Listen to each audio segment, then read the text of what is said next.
Hello, Gaston County. Welcome to episode number 182 of Gaston's Great, a podcast highlighting some of the great things happening in and around Gaston County.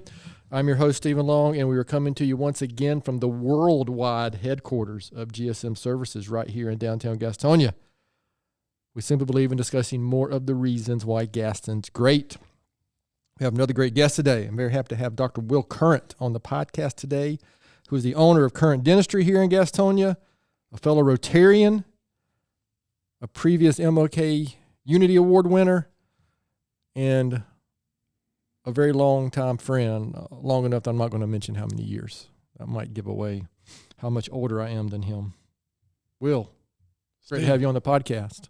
It's great to be here. Absolutely. So, as usual, we're going to get right to it. So I'm really interested to hear about Will's professional journey, his leadership journey, his community service journey, which no one will for so long. I know a lot about that, but I'm sure many of our listeners do not. So tell us first, just tell us a little bit about yourself, anything that you'd like to share, except your time in Chapel Hill. So, born and raised in Gastonia, and family's been here several generations. Married to Suzanne. We have 4 boys together. Jack, God bless her. Yes, indeed. Jack, Henry, I know them Tripp, all, and George. Yes, there's plenty of personality in the house. Absolutely, that's terrific. It's always exciting, and faith's a big part of life. So. Yeah. Just as with you, child of God, broken, big sinner, and trying to figure it out. Working on it. Every day is a work in progress. So, dentistry was around it as a kid. Again, 3rd generation there, and we just had a big snow. So it's kind of crazy to think of the times as a kid when we seemed to have them more frequently. Of going up to the office, it seemed like emergency. Yeah, it seemed like we did have it more frequently. Yeah.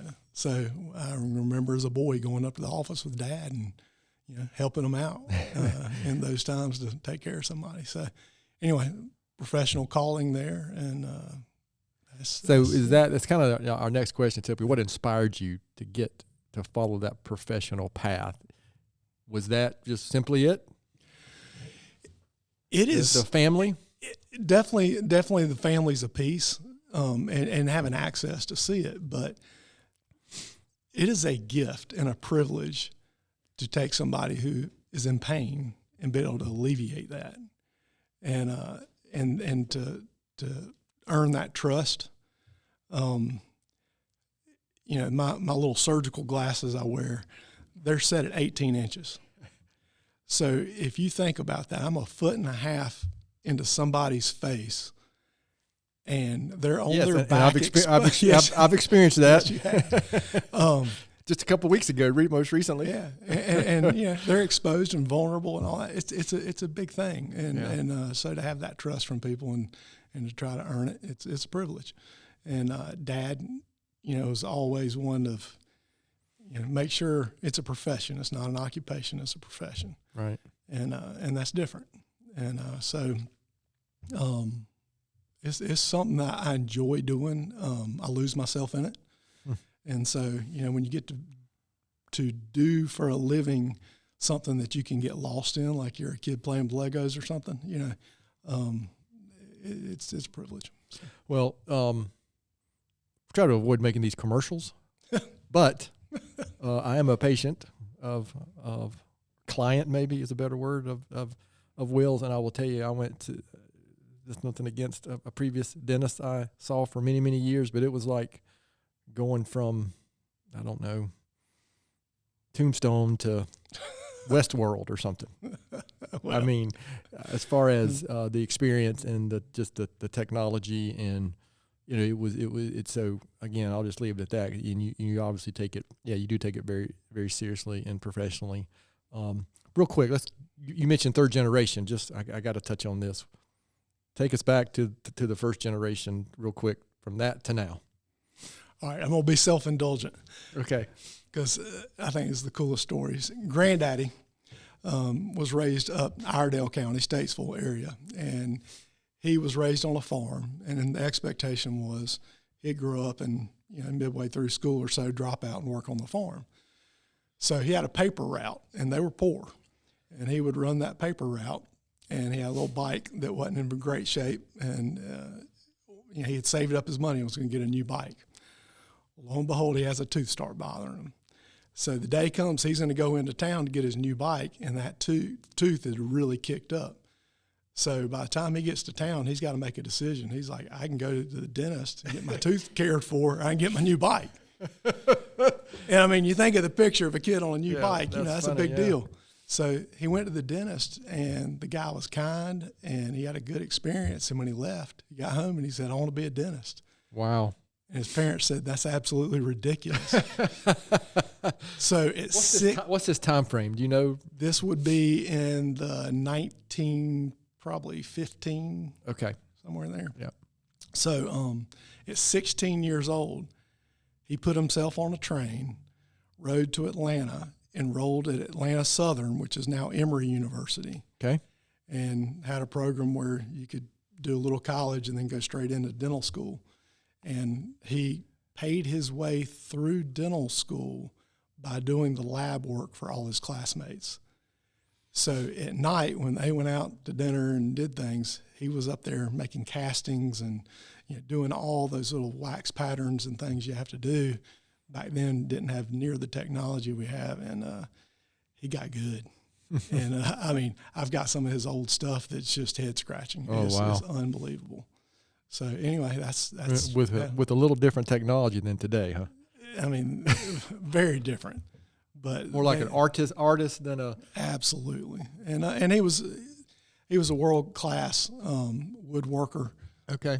Our family heirlooms, furniture he made. Oh, wow. Lots of inlay and carvings and things. So he was really amazing with his hands. So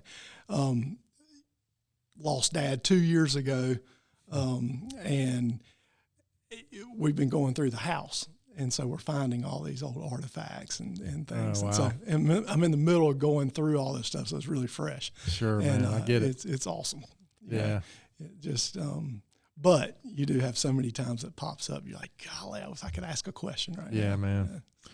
Yeah, it's hard to believe. Yeah, Dad's, this will be 8 years this year. Yeah. I mean, God, yeah, it's hard to fathom. So transition from your grandfather to your dad. So, okay, granddaddy, he finishes up. Okay. He had a cousin here in town who was a Bryant. And his cousin said, we need some dentists in Gastonia. We're hurting. So that's what made him decide to come to Gastonia. So then we're going to fast forward to 1960. And granddaddy had gone out to the American Dental Association meeting in California. Can't remember which city, but I think it was San Diego. Anyway, he came back, and then my Uncle Lacey, also a dentist, and Grandmama were going to drive across the country. Granddaddy had come back early. He decided to go up and see the family in Statesville. He was going into the sun on 74, and a truck was stopped in the middle of the road. He was blinded by the sunlight, lost control of Volkswagen car McGee, and was killed instantly. And so Dad was finishing up doing a couple years in the Navy in the dental corps. And so he was up at Virginia Beach, did not plan to come back to Gastonia, but he felt like he needed to be here for Grandmama. So that's when he came back. And so he and Uncle Lacey decided to split the practice in half so that they could remain brothers. and I feel you. Yeah. So I think y'all divided this thing. It is, two divisions. That's exactly right. Anyway, that's how they made it work. And so I still practice next to my cousin Daryl, and we talk about it every day. That's awesome. All right, so we know the inspiration, and give me this just real quick, the specific journey for you from Ashbrook High School to today. I was kiddingly leaving out the part about, that trip up northeast from here a little bit. So graduated from Ashbrook, 8 years of absolute heaven in Chapel Hill. Yeah. And you too could have just driven, 30 minutes. I married into 30 it. minutes to the west. I did marry into it, and I drove 30 minutes many times. More than once because of that. Janet is definitely everything a Tar Heel should be. So. Oh, well, I can't argue with that. But went straight through, did undergrad, graduated in 94, then 98 dental school, and then did a year in Charlotte at the Carolinas Medical Center, which is now Atrium Health. But they have a dental clinic there and then an oral medicine program. So you get to do all kinds of wild stuff. It's a lot of fun. And we got to be ER docs. We'd turn our name tags around and actually go work in the ER. And you did a month of ENT, a month of anesthesiology, and just everywhere you went, you just didn't let anybody know that you're a dentist and didn't have a clue what was going on. So, well, there you go. Yeah, that was gives you great. some confidence in the healthcare industry. Yeah. Don't get sick in September when all the new residents are coming in. Do not get sick then. So, Wow, that's interesting. It's my tip of the podcast. I'm not sure what to think about that, Amber. So, well, listen, it's a great story. I mean, and I'm obviously I was very fortunate enough to know your dad, and maybe even better your mom. Just great people in your family. Thank you. So let's talk about all this. So, what we like to talk about here is leadership lessons in community. And I've known you long enough and worked with you on different community things. But talk about the leadership lessons. We've both been fortunate, like in rodeo as an example, to be able to interact over the years with so many people. And obviously your dad, I'm sure, pushed down some of these leadership lessons. And how would you describe that journey to where you are now? Because you can't be a business owner without being a leader. You can't be involved in the community things you've been involved with without being a leader. So just, I'm kind of shifting gears pretty quick here from that legacy dentistry business to how do you view that, and what are some of those leadership lessons, and how do you view that at this point since you're 35 now? Yeah, something like that. Being involved in the community, that's just something you did. Yeah, absolutely. What? That's exactly how it was kind of put to Joel and I, yeah. Yeah, and so it wasn't an optional thing. It was just an expectation, and certainly as a professional, you get to live a lifestyle that's very privileged, especially when you compare it worldwide. Sure. And there's a responsibility that comes with that. So, but I would be telling a story if I didn't say it was self-serving at a level too, because, I mean, the gratitude and appreciation you get through service is so tank filling. No question. Yeah. And so, I had no idea when I was younger that that's what would happen. Right. I mean, I didn't realize that how much I would get out of it. Yeah. You ever heard the cycle of the gift? I don't think so. So, specifically, sort of my grand mentor, he would describe it this way. He would say, a gift or a service is provided, and when that gift is extended, somebody has to receive that, right? It's just dangling until somebody receives it. And then once somebody receives it, they have to acknowledge they've received it, which in turn is a gift back. And then when the person that gave the original gift receives that, then the cycle's complete. Right. And so proud dad moment, my youngest George, Christmas Eve devotional wrote for church, cycle of the gift. Oh, really? Same thing. Yeah, wow. It's a gospel lesson, right? So anyway. That's good, isn't it? I mean, to see that makes you realize, they might not be listening all the time, but they're paying attention. Sure. They're paying attention to what we're doing, and they're listening to those lessons, especially when we put them in those situations like at church, to be around other people.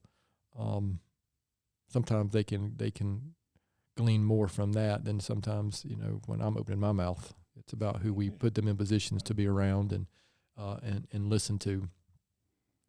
So you kind of touched on why, but there's plenty of businesses around Gaston County that do their thing and individuals, but they're not involved with all the things you're involved with. They're not getting. Boy Scouts is another one. I know it's been a big part of your journey in your life. So to me, Boy Scouts is just mentorship for young men. So why go to that trouble? Why spend that time? What's the point? Well, where else are you going to spend the time? And you can spend the time doing a lot of things that are fulfilling for a lot of people, and that might be sitting outside in the deer stand. It might be watching sports, and I enjoy doing all those things too. But there's something about in those acts of service, doing it as a community, that not only does it remind you that there's something greater than yourself, but it also reminds you that no matter the circumstances, you're not alone in this thing. And so you got to put those two together. And for me, that's real energizing. And I don't know. I've never regretted. Oh yeah. Time spent in service. That's a good point. I might go kicking and screaming sometimes. It might be hard to get there, but once you're there, you're always glad you. Yeah, it's kind of like to me. It reminds me of the how many times I didn't want to go to an F3 workout. Boy, I never regretted it afterwards. Well, maybe once or twice. Are you getting ready to call me out? No, that's just something that comes to mind. Dr. Feelgood. But something like, to me too, something that makes me feel the same way is, those years I coached First Methodist Athletics and got to coach Trip on some basketball. I've still got that basketball and that banner that team signed still in my bedroom. Awesome. Where I can see it every single day. Too bad we weren't very good because didn't have a very good coach. But man, those kids were terrific. Those were good times. Yeah, that was so much fun. Yeah. Looking at everything you've been involved with, everything you've accomplished, something that stands out that you're like, wow, that is, whether it's professional, church, community, Boy Scouts, leadership, whatever, anything you've been involved with, something that stands out that you're most proud of, or it might be more than one thing that you look back and say, wow, that fulfilled the purpose, or that helped fulfill the mission. Anything jump out for you? I mean, Is that too big of a question? Most proud of. I mean, you gotta say your relationship, my relationship with Suzanne, and all the challenges of marriage and raising 4 boys and all that stuff. And we're entering a whole new season. And I'm proud of them. And what does life look like as empty nesters and all that stuff. George is a senior this year, right? He is. Yeah. So you're about to get that for real.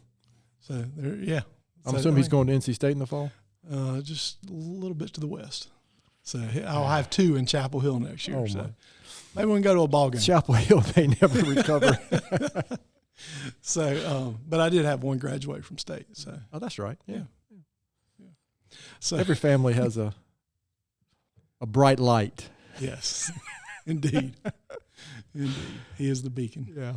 So, but as far as community, I mean, one of the coolest things was the Rotary Garden. Oh yeah, that's a great one. And what was so incredible about that story was that lot. It looked pretty rough, and it was overgrown, and it was being used as sort of a hangout for drugs and all kinds of things. And it's just an eyesore. It didn't represent Gastonia for what Gastonia is. So the idea was pitched to the Rotary Club of, hey, let's see if we could take that lot, cut the grass down, and throw some vegetables out there and feed some homeless people. And that thing, when it was taken to a collective of service-minded folks, morphed into what is, I think, a great asset for our town. And it went way beyond anything I ever pictured. And so many cool little stories along the way. So that's a great point. So if you're not familiar with the Rotary Community Garden, is between Broad Street and Tony's Ice Cream. And Will, when he was president of the Rotary Club, 14, is that right? No. When were you president? Yes. Yeah. Well, 14, 15. Okay. He was Will was the catalyst really for making that happen. And so many things fell into place, but it's the hard work of vision of Will that made that happen. And you're correct. It's the self-sustaining organization now. And so many things like that do grow beyond our initial vision, right? But it's really it's a real. I threw it out there, but again, that was a huge effort by a lot of people. There was. Yeah. But it wouldn't have started though. Somebody has to have that initial vision. And that's what I love about our town. You know, when you throw stuff out, people will join you along the trip. Yeah, so, they can see the reason and the why and how can it help our community. I agree. And I've been lucky enough to be involved between Rotary, United Way. Gosh, I'm on the Education Foundation board at the moment. I mean, just so many things I've been able to witness, Community Foundation, whatever.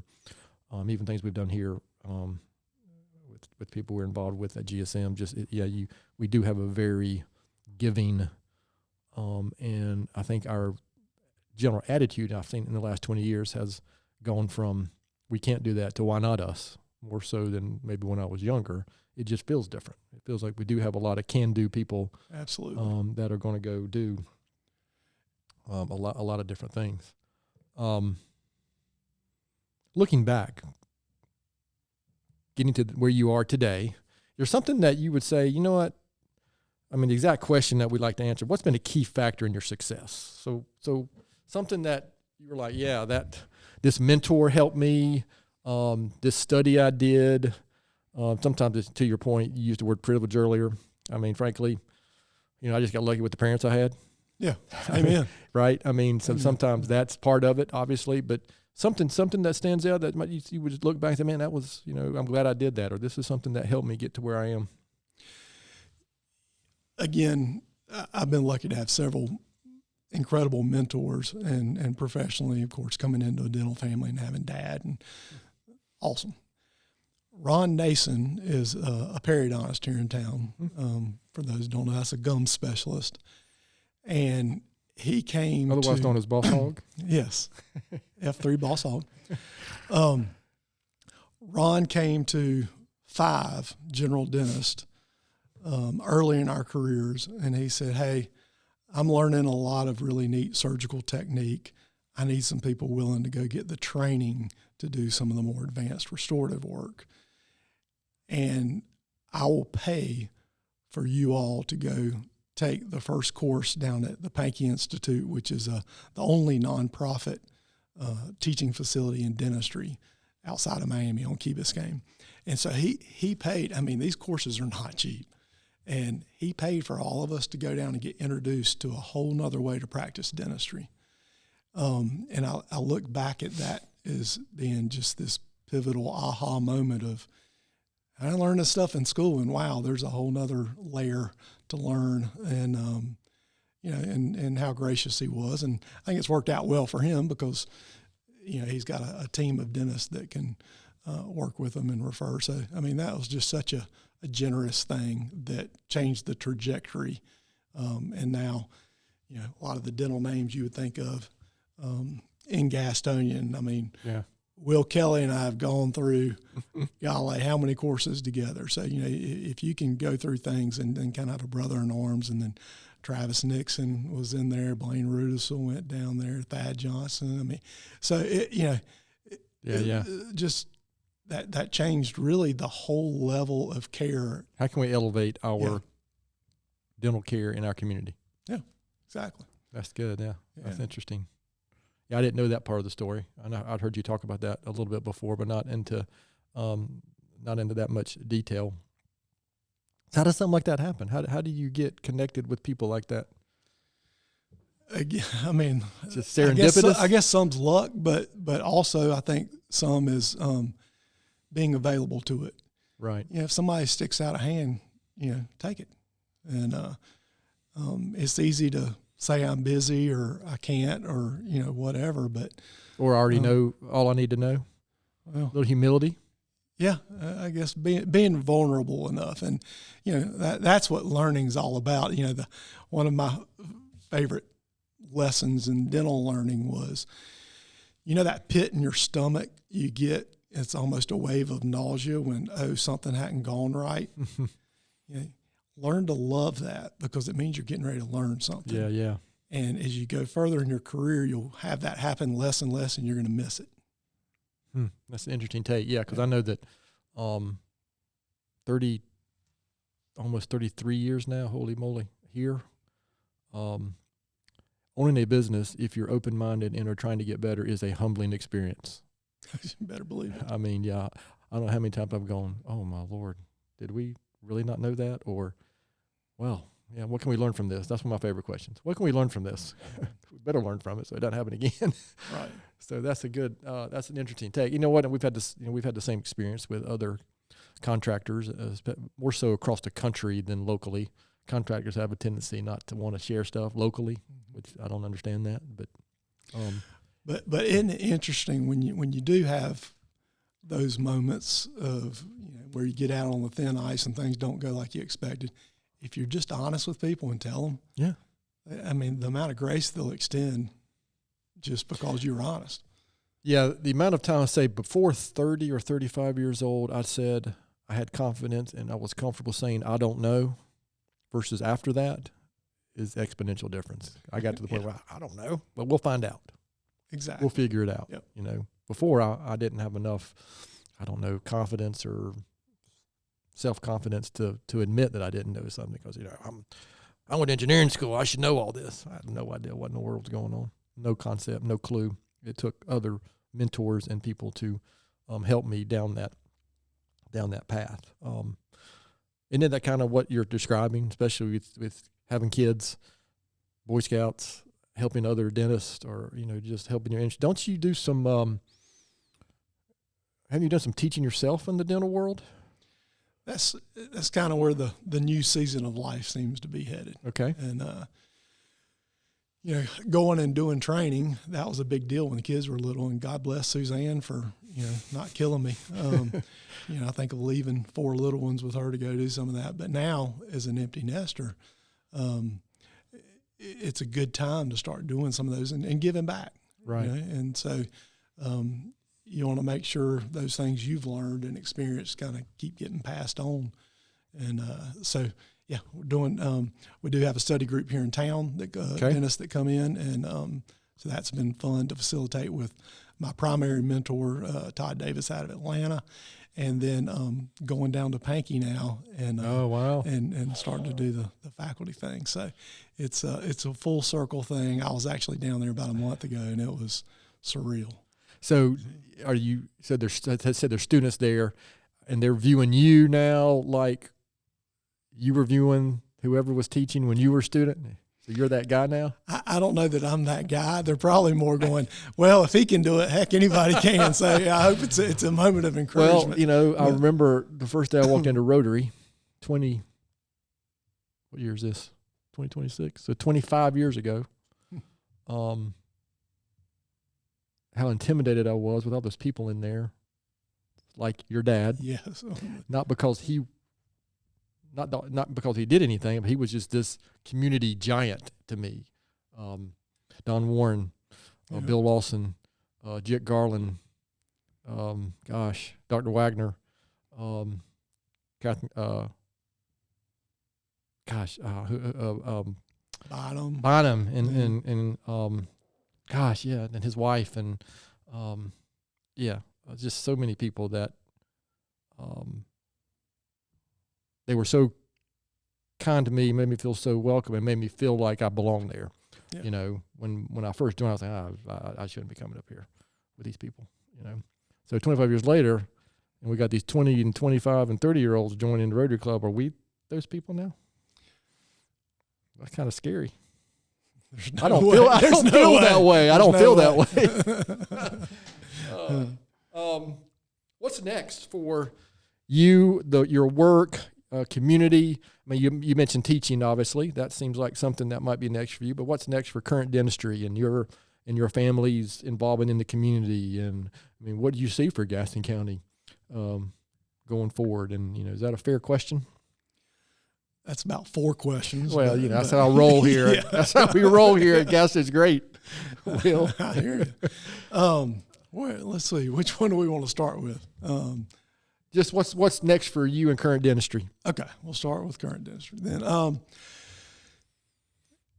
getting back down, as I said, faculty, I mean, you start realizing, okay, there's some areas in the blocking and the tackling that we need to work on.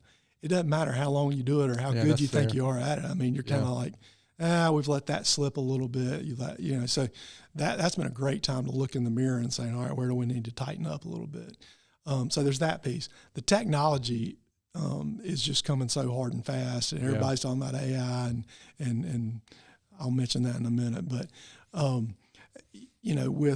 we're able to fabricate pretty much anything that's fabricated in a dental laboratory in our offices now. It's still being tweaked, and the materials are getting better and better, but the 3D printing is replacing CAD/CAM milling. So you're going to be able to do things faster, better. And to that, I'm hoping that will also make things a little more accessible for people, because dentistry, I mean, is a challenge in its cost for a lot of people. So, trying to figure out that piece. And then, I mean, I honestly believe in 5 years, you'll be able to put together a briefcase that has a power supply, a printing mechanism, and go out in the mission field of a third world country, take somebody's teeth out, scan them, and create dentures for them, right there on the spot. Wow. I mean, just kind of crazy to think about. Sure. Something that would have taken months before. Right. So, some of that's exciting, and maybe that'll fit into life, some of those sorts of things. We'll see if any of the 4 boys want to continue the current tradition. And so it's going to be, sort of stay full at it so that opportunity's there. And then I don't want any of them to feel pressure. Yeah, we've tried to do the same thing. Yeah, because I didn't feel any pressure to come up here from my parents. Right. That's an interesting dynamic. Yeah, exactly. And but I want to make sure it's possible. Sure. And so that I keep things ready. So I'm not sure if we will bring in additional team members, or we'll just kind of wait and let that play out and then make that decision. That's kind of where I'm leaning. Yeah, Alex and Jake, Joel and my son are here. The girls at the moment don't seem to show any interest, but we'll see. But yeah, it's interesting. We're, just recently starting to really look at that, and what does that look like in the next 5 to 10 years, having our boys here and to see what happens. We're running them through the gauntlet at the moment. To see what happens. So and what you just described to in that technology saying, we used to try to do these long-term plans, but man, things are changing so fast. We don't really do that anymore. We might try to look out a couple, 2 or 3 years. We used to have these 5 or 10 year plans when I first started. Now we don't even attempt that anymore, because we know it's going to change so quickly that, especially on the support side, the technology side. I mean, we're doing things now that, we just, 5 years ago, we couldn't even imagine, couldn't even think that we would be able to do. So what about, what do you see Gaston County looking like? You optimistic about Gaston County? Very. So, so am I, but. Well, I mean, we're set up where we have still, I think the people here are real. You go into Charlotte, there's that, at least I have that feeling of, thank God I'm not in this rat race, and the whole just vibe of keeping up with the Joneses kind of thing. Live over here, whole different pace, and yet we get to have all the amenities. Yeah. Where if you choose to fly somewhere, the airport, we can get there before most of the people in Charlotte can, and then restaurants, sports, all that stuff. And then on top of that, we have, the proximity of the mountains and Crowder's Mountain. Absolutely. And, I get out to Crowder's a good bit. So, enjoy that resource. And then, of course, beach. So, I feel like we've kind of got the best of both worlds. And, I guess the one thing I do worry about is the growth that we seem to be on the cusp of. Is our infrastructure prepared to handle it? Yeah. So yeah, I'm afraid that's an issue in lots of places. But Sure. yeah, how many houses and apartment complexes can we actually handle with infrastructure without it changing along with it, right? Hey, and I've never been able to get an answer to this question. I've always like, what is the rate of growth for a town our size that is considered ideal for all that stuff to be able to keep up and to have the tax base to support it and all that good stuff? And what's the mix between commercial and residential and all that? So anyway, that's interesting. I'm glad I don't have to figure all that out. Yeah, we got to be careful here. So Amber, Will and I could probably sit here and talk about kids, family, sports, Gaston County, politics, whatever, for the next 4 or 5 hours. So we get to about over time, you just smack me, okay, and say, all right, bring it back in. Hey, let me make a comment on the AI thing. Okay, please do. Because this is something that's just been in my mind lately. With internet, with social media, with all these things that have come down, I mean, the ability to get information, of course, has just accelerated more and more. And you think of what computers have done as far as a socioeconomic challenge for those that don't have accessibility to technology. And I'm wondering how that's going to play out with AI. Is that going to put those at lower socioeconomic strata at a even bigger disadvantage? Is it going to increase the gap even further? And then you add to that, all the dangers of AI, and I'm not talking about from robots taking over the world. I'm talking about just from accessibility to harmful information that could lead to some of the same things we're already seeing with social media, but just exponentially greater.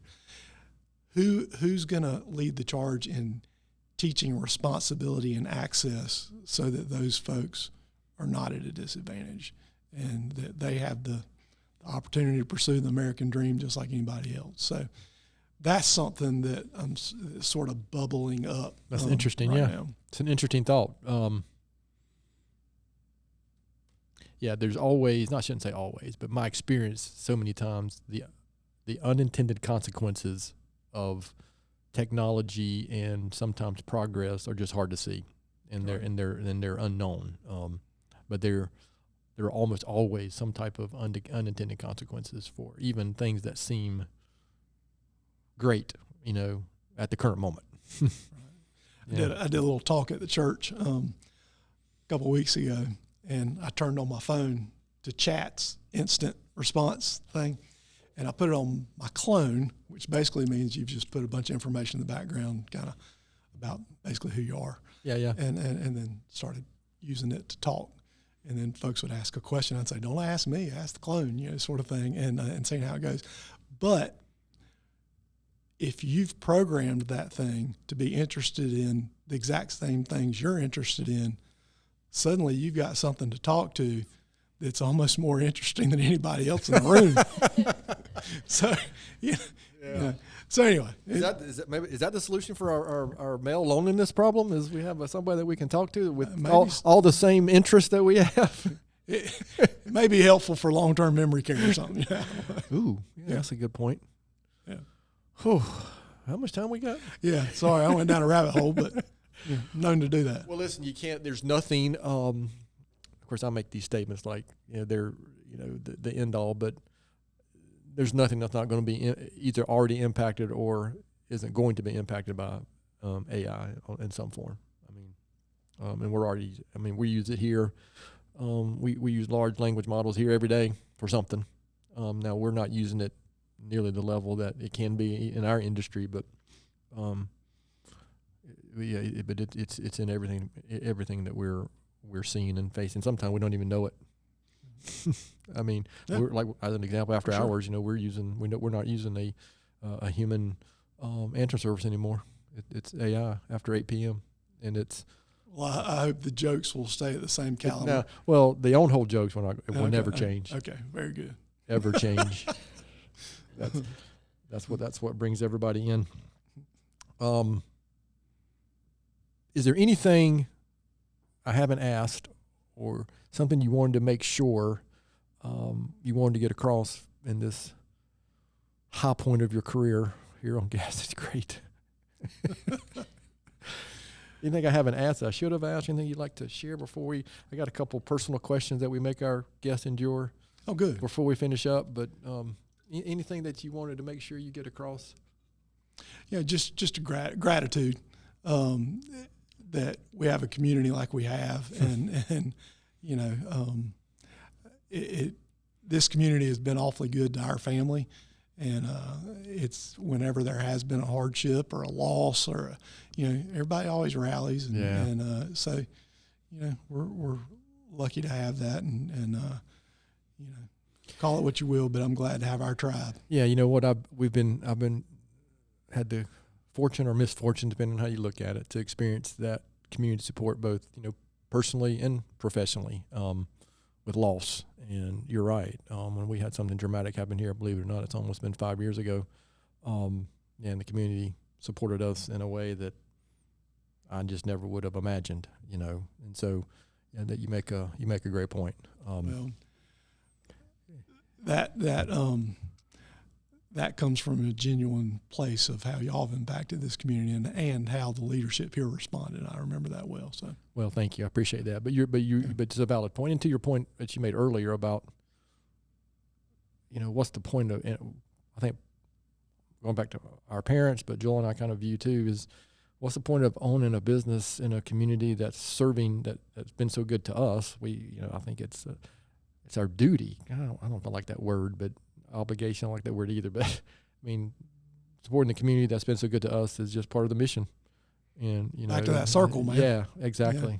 You receive it, and then you figure out a way to give it back. Yeah. All right. So I appreciate that very much, Will. So we're going to throw a couple questions out here at you. The first question is actually normally asked about. I think you've already answered this question. I normally like to ask. This is a podcast about Gaston County, how great it is, and so from your perspective, why is Gaston County such a great place? But you've already described 3 or 4 reasons, I think. Was there anything you'd like to add to that? But you talked about the people, our location, I think you covered that one pretty well. Yeah. All right. So I love this question because just a couple of years ago, Will, and I might have been around occasionally at this time, but knowing what you know now, what advice would you give your 20-year-old self? Don't hang around Stephen Long when he was 22.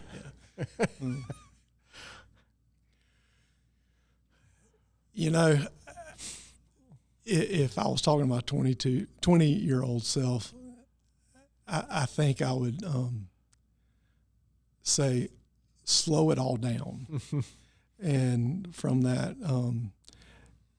slow down the race to achieve or to, try to, it's not that I wouldn't say still try to better yourself another way, but don't slow down feeling like you need to reap any reward from it. Just take your time and enjoy the ride. And, also don't forget to turn around and celebrate. Sometimes you can get so busy trying to move on to the next thing that you forget to look back. And yeah, that disease when we were young where it's going to be better when I get to this point, right? Yep. And then all right, you get a little closer, then it's the next thing and the next thing. The next thing you know, you just wished away 5 years. Yeah, exactly. That's a great point, and I'm not sure we've heard it worded that way, so I appreciate that. From a professional leadership community perspective, who's has made the greatest impact on you? Well, I've mentioned several mentors, right? That's got to go back to mom and dad, but beyond that, because that's almost a freebie answer. I mentioned my mentor Todd Davis down in Atlanta. Okay. Just to have somebody that. How did y'all connect? We connected through Panky. So at a course, and then he called me after the fact and said, I'm getting a small group together. And so small group learning, Ron started out in there for a little bit until we got really into just restorative dentistry, and Will Kelly. So Ron Nason, Will Kelly, so 3 of us, and then the 2 of us continued on, Will and I did. And we drove twice a year for 3 days at a time. We would go down to Atlanta, and small group of 10, okay, with 2 facilitators and intense learning. And it became not only technical learning, but when you're with colleagues in that kind of setting, it becomes group therapy a little bit too. I think small group learning is the best way to learn, at least for me. And I think that's probably fair. It's very for effective. a lot of people. Yeah. So that was how I met Todd, and his gift to me was he's always loved me enough to hold up the mirror even when it hurt for both of us. Ooh, yeah. I start sweating when I think about it. Well, good. Well, that like John Gordon is somebody I follow. I read a lot of his stuff. You hear that old phrase, tough love. He actually calls it love tough, right? Yeah. Because the love first allows you to be tough with somebody because they trust you, and you can do that, and that have that accountability. Because if you don't trust somebody, it's hard to take that. It's hard to take that from someone, but it's required if you want to get better and have people around you that can help you on that path. All right, if you could have coffee with one historical person, who would it be and why? Again, the easy answer is a Christian would be. Yeah, you can't use Christ. that one. I know. I know. I knew that would be your answer first. Yes. Well, and rightly so. But. Yeah, I mean, who doesn't have their list of questions, right? So, yeah. So,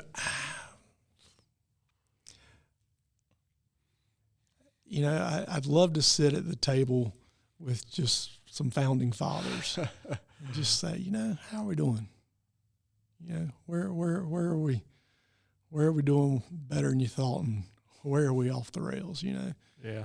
And so, maybe. I'm reading a book right now you would probably like by Brett Baer called "To Rescue the Constitution." It's about George Washington and his influence on the country, and I'm about 2/3 through it, and they're in the middle of the Constitutional Convention. I'm not sure that's what they called it, but when they're drafting, not the Declaration, but the Constitution, it's really interesting. We think that, I think we have this vision that it was this smooth, they agreed on everything, but it was brutal discussions and disagreements, and, finally they just had to, let's go. And it's interesting, and that's a great question, though. What would they say now? And as you mentioned, Washington.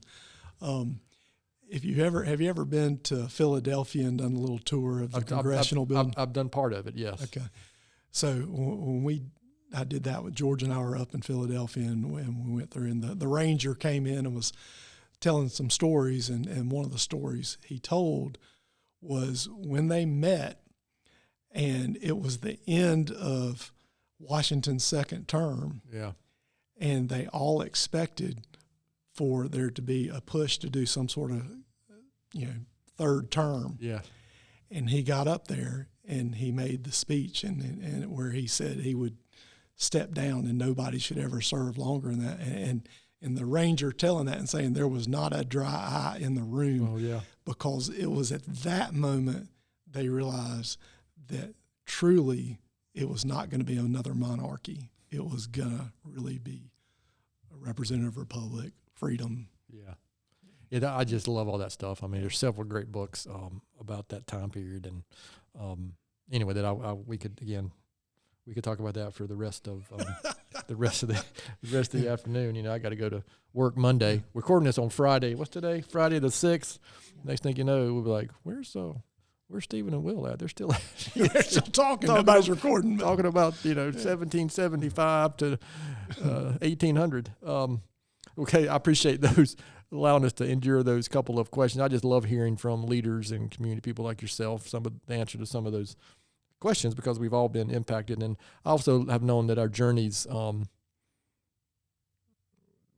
There's always people helping, pulling us, pushing us, helping us along the path, right, to get where Absolutely. we are today. So, can I turn it on you?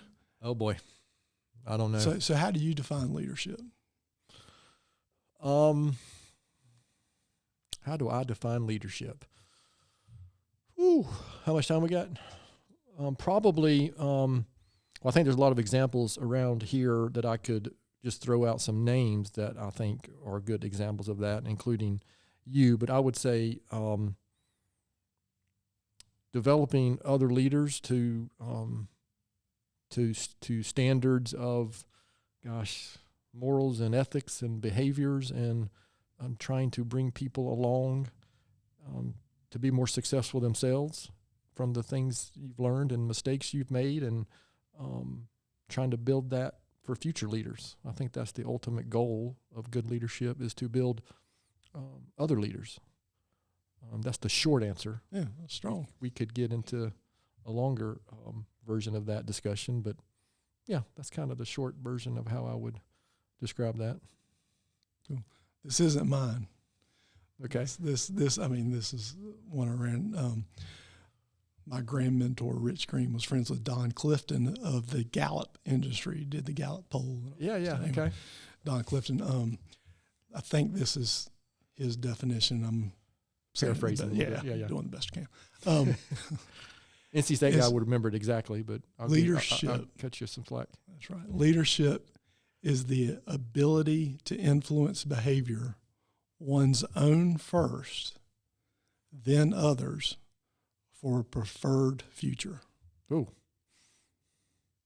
I knew the Carolina guy would say it a lot better than I could. Pretty cool. That is good. Yeah, it's that.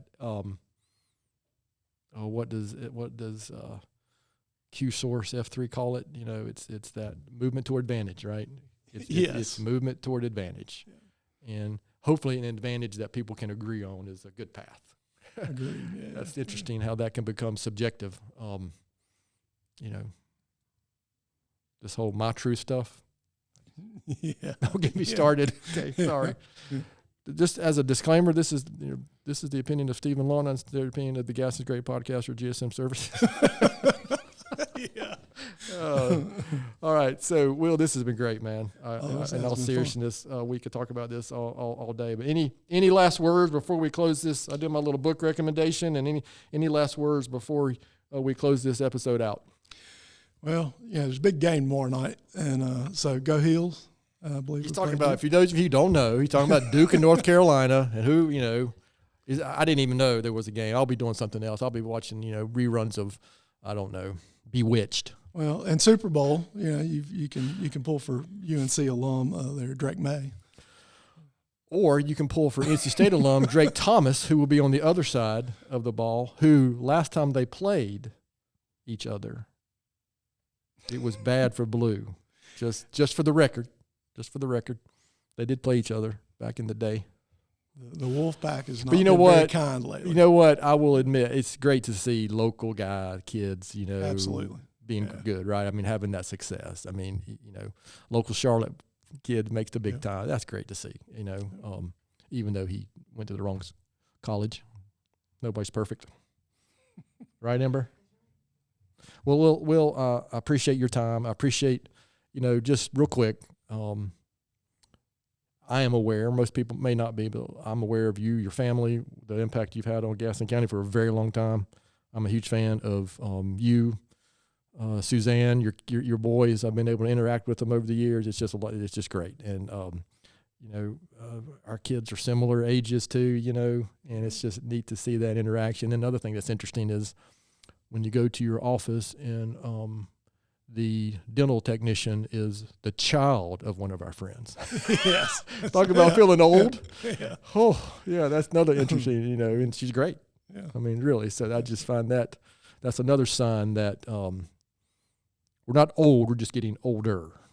Correct. Right? Okay. And so let's run it back. Let's do it for 40 more. Yeah, absolutely. So I do try to do a book recommendation or quote or something each week. And this week, within the past month or two, I finished a book called The Chair Leader.